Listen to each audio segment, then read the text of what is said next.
অহনা পল্টুর মা ঠাকুরজিকে বলে, পিসিমা, আপনি তো বলেছিলেন আমি এই বাড়ির জিনিসপত্র চুরি করে আমার বাপের বাড়িতে নিয়ে যাচ্ছি, কিন্তু দেখুন আমার ব্যাগে তো শুধু আমার বই আছে। পিসিমা, আপনি অনেক বড় ভুল করেছেন, তাই আপনি এক্ষুনি আমার কাছে ক্ষমা চান।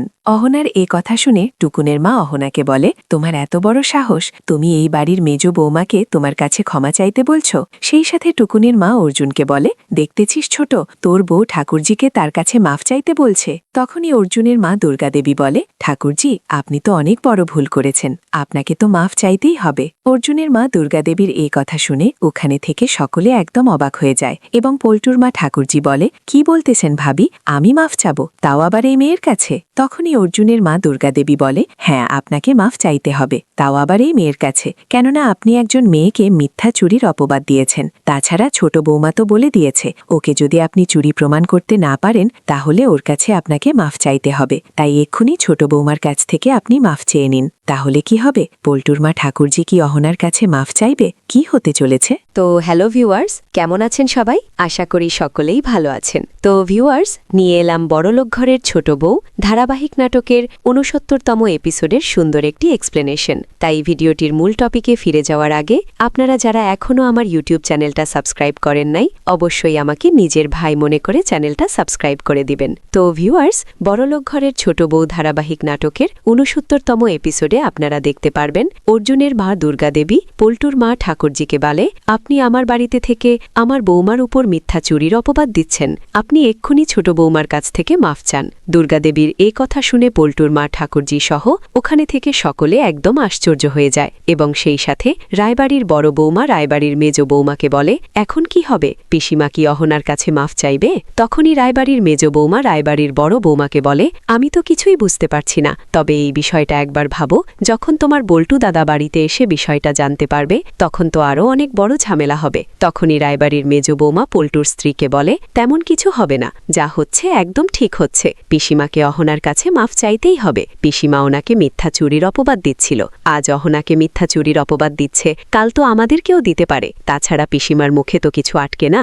যা মুখে আসে তাই বলে দেয়। এদিকে অহনা পল্টুর মা ঠাকুরজিকে বলে, কি হলো পিসিমা, কমসে কম মার কথা তো রাখুন, মাফ চান আমার কাছে। তখনই পল্টুর মা ঠাকুরজি অর্জুনের মা দুর্গাদেবীকে বলে, ভাবি, আপনি আমাকে অনেক অপমান করেছেন, আর আপনি আমাকে মাফ চাইতে বলছেন, তাও আবার দুধ খাওয়া ছোট বাচ্চার কাছে। তখনই অর্জুনের মা দুর্গাদেবী বলে, কেন, যখন আপনি দুধ খাওয়া ছোট বাচ্চাকে অপমান করতেছিলেন তখন আপনার কিছু খেলছিল না, আর এখন যখন আমি আপনাকে মাফ চাইতে বলেছি এখন আপনার অনেক খারাপ লাগতেছে। সেই সাথে অর্জুনের মা দুর্গাদেবী পল্টুর মা ঠাকুরজিকে বলে, আপনি যদি এক্ষুনি ছোট বৌমার কাছে মাফ না চান তাহলে আমি এই বাড়ি ছেড়ে চলে যাব।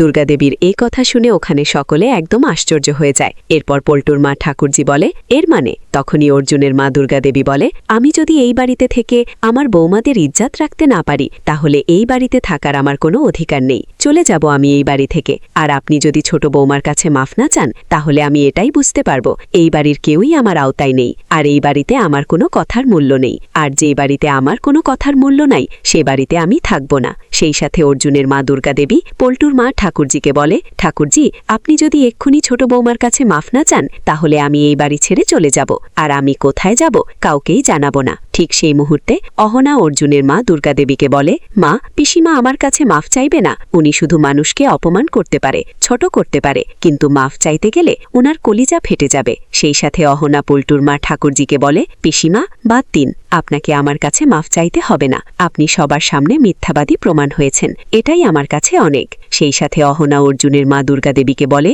আর মা, আপনি এই বাড়ি ছেড়ে কোথায় যাবেন? এটা তো আপনারই বাড়ি, তাছাড়া পিসিমা আমার কাছে মাফ চাইলে কি হবে? পিসিমা তো মন থেকে আমার কাছে মাফ চাইবে না, উনি শুধু মানুষকে দেখানোর জন্য মাফ চাইবে, কিন্তু উনি যেদিন ওনার ভুলগুলো বুঝতে পারবে আর মন থেকে আমার কাছে মাফ চাইবে সেদিনই আমি মাফ করে দিব, তার আগে না। এজন্য মা, জোর করে পিসিমাকে আমার কাছে মাফ চাওয়ানোর কোনো প্রয়োজন নেই, আর পিসিমাকে জোর করে মাফ চাওয়ালে পিসিমা আমার প্রতি রেগে গিয়ে পরবর্তীতে আমার কাছ থেকে প্রতিশোধ নেবে। এরপর আপনারা দেখতে পারবেন অহনা তার মায়ের বাড়িতে চলে যাবে। এজন্য অহনা অর্জুনের মা দুর্গাদেবীকে প্রণাম করে আশীর্বাদ নিলে।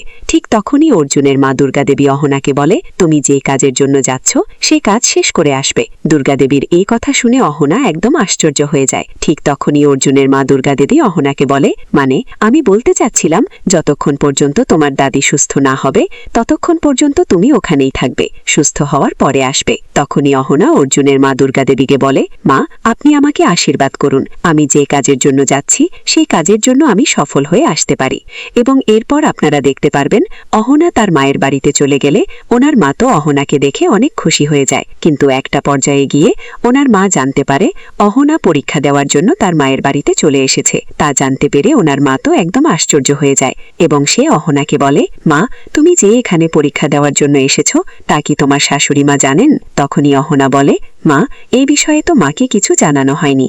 ওনার এই কথা শুনে ওনার মা তো একদম আশ্চর্য হয়ে যায়। সো ভিউয়ার্স, এই ছিল বড়লোক ঘরের ছোট বউ ধারাবাহিক নাটকের 69তম এপিসোডের সুন্দর একটি এক্সপ্লেনেশন। তো আপনাদের কাছে এই ভিডিওটি কেমন লাগলো অবশ্যই কমেন্ট করে জানাবেন এবং সেই সাথে পরবর্তী এক্সপ্লেনেশনটি সবার আগে দেখার জন্য অবশ্যই গাইজ আমার ইউটিউব চ্যানেলটা সাবস্ক্রাইব করে আমার সাথে থাকবেন।